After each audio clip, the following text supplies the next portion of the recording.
Hello everybody, welcome back to my channel, Reality TV Africa. Guys, how has your weekend been? We are back with another review for Real Houses of Lagos season 3 episode 3.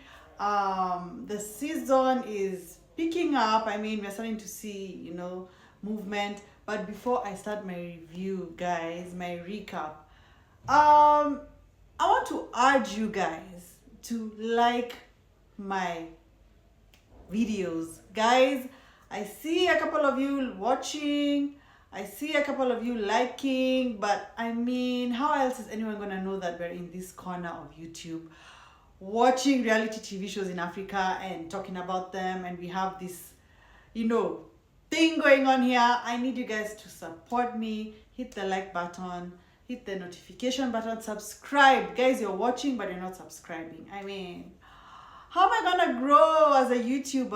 I really love putting together these videos. I really love talking about the shows that I'm watching, and I'm hoping you're watching with me. So please hit the like button, hit the like button and the subscribe button, if anything, so that like-minded people can come over here, the algorithm can push out my video, and yeah, I can grow. Anyways, that's enough of me begging y'all. So, per usual, I'm going to rate the episode.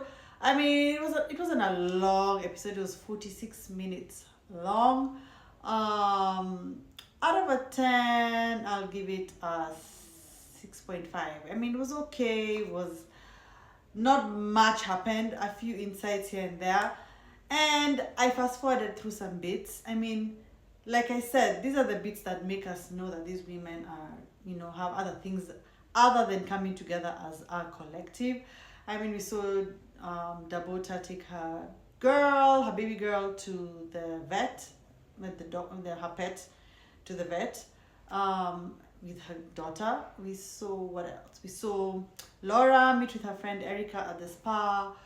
I think we saw Carolina at the beginning with her friend at her Airbnb. I mean, we got to know she has an Airbnb, and she has a very exquisite interior design taste, and she has knowledge on construction and wants to host the ladies in that space. So those are the scenes that were just like filler scenes, but to me showed at least more than just the ladies coming together or discussing each other or drama. But anyway, we're here to talk about the drama and whatever, the nice juicy parts of the episode. One of the juicy scenes was when Mariam and Laura visited the Diadem's makeup store. I mean the outside of the building, it looks like it looks good, like pink. The aesthetic is pink, the building is pink, the inside is pink. Very nice look and feel, clean. The ladies were giving her props for having a nice store put together. And they got to talking about the tea party that Mariam had hosted. And I like that Diadem understands the brief. She kind of was like, girl, we saw Caroline apologize. So how did you feel about that? And also Mariam asking her, are you gonna offer up an apology as well? And that was a very important question, because I mean, in the moment, all Laura did was apology, accept, and that was that. But I got to, hear her out in this scene where she said, look, I would prefer a situation where Carolina and myself sit down and, have a convo on our own about, what I played a part in, what she played a part in, and how we can, move forward. But Laura is very clear about the fact that she's cool with Caroline, and she's accepted her apology and she's not harboring any negative feelings towards Caroline. Mariam, however, was not buying it, and I feel like Mariam is just trying to be messy, Mariam this season is coming with the energy of the one who's like the glue. That's why she's like the queen. She's coming with queen vibes, and she's kind of like not sprinkling, but kind of twisting drama here and there. That's what I feel when I'm watching Mariam. I mean, we'll talk some more about that. But yeah, I know. Let me not jump the gun. I think I talked about Caroline showcasing her Airbnb, and it looked good. I mean, it looked really good.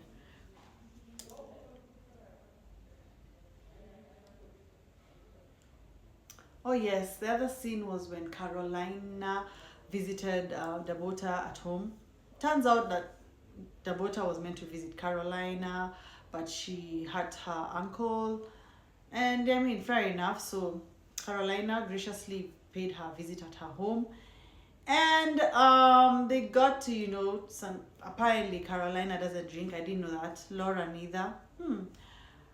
But yeah, they got to have some tea at Dabota's place and with some snacks. And, they talked. And it turns out these two ladies have a lot in common, especially when it comes to things that have been talked about them in the blogs, about their ex-husbands, situation of their marriages, and their kids. Guys, as blogs, can we just stay away from the kids? Because they don't have they're innocent. They don't, they shouldn't be talked about. Let's just stay away from the kids. I mean, the one thing I'll applaud Dabota on is the fact that she was not willing to inherit, or rather push her beef with Laura's sister to Laura, which was where things went left between Laura and Carolina in season 1. But they have quite similar issues when it comes to the blogs talking about them and their kids and their husbands, ex-husbands. And yeah, I think Caroline is just a girl's girl. The fact that she reached out to Dabota, not knowing her, when Dabota was going through her separation and I guess divorce, it just speaks a lot about Carolina's character. She's someone who she empathizes. I don't know, I like that about her. I like the fact that she can, in as much as she's this personality, actress, business lady, she's willing to reach out and offer I don't know, offer a listening ear, offer friendship, offer like empathy, sympathy to whatever one is going through, especially if Caroline just has this, she's a class act, honestly. The fact that she was willing to apologize to Laura without expecting an apology back, and her reason for it is just to unshackle herself of that whole situation, is just so mature and so big of her that I just see her in a whole different light. I'm hoping that I don't have to eat my words up later on in the season, but so far she's just giving positive vibes, and I like that. The shade she threw at Dabota not tasting any of the snacks she offered Carolina at her home, I mean, that's kind of weird. Yeah, like it's like you're hosting and you're not eating whatever you're offering the guest. It's like, is this good for me to consume? I don't know, it's weird. And I didn't notice that until obviously Carolina brought it up. But yeah, girl. Let me just talk about the scene where Laura was with her friend at the spa. I liked her talking about, how successful her micro twists were. They sold out in 3 days. That's a big deal. I mean, Nigeria population is not a joke. And Laura, I'm here in Kenya. I can market for you with my 3,900 followers on Instagram and 4,800 TikTok people and 260 something subscribers on YouTube. So hit me up, girl. I got influence, okay? But anyways, I liked hearing that successful problem. It's a good problem to have when you sell out your whatever you're launching or promoting or selling. Also, I just want to circle back to where Laura was talking about when they went to visit Diadem in her store, and she was just clearly demarcating her business model against Diadem's. And it would have been nice to see them shop some of Diadem's makeup while they were there. Hopefully they did. Maybe they didn't show it, but hopefully they did. And yeah, pretty much. I think we'll just hop on over to Diadem's Afrobeats party in the club. I mean, that club situation looked like it was a daytime situation. I mean, if you guys are going clubbing, go out at night. But the girls showed up, they showed out. I mean, I loved Laura's look. Laura is actually, fashion-wise, Laura is on point. I mean, sometimes it's a miss with the makeup, like at the tea party, like it was giving drag. If you guys watch RuPaul's Drag Race, because I know I'm a reality TV buff. If you watch RuPaul's Drag Race, you'll understand what I mean by the over-the-top makeup. But I guess it was for that occasion. I didn't like it. But mostly Laura hits, okay? She's not always missing. She's mostly hitting. Her look, the bantu knots, the crop, she was giving. And I liked her energy. She, like, the girl can get down. She was really getting down. Considering she doesn't even take alcohol, she was on a 10 in terms of energy, on a 10 in terms of the look. Now, let's talk about Mariam. Mariam is just straight up shady. I mean, Mariam, Diadem, at her store, when you guys visited her earlier, Beck literally went down on her knees and was like, girl, do not come in the gele, do not come in the over-the-top thing. But who is Mariam? Mariam is just being unruly this season. She's giving, I am the queen bee and you're not going to tell me what to do. You're not going to tell me what to wear.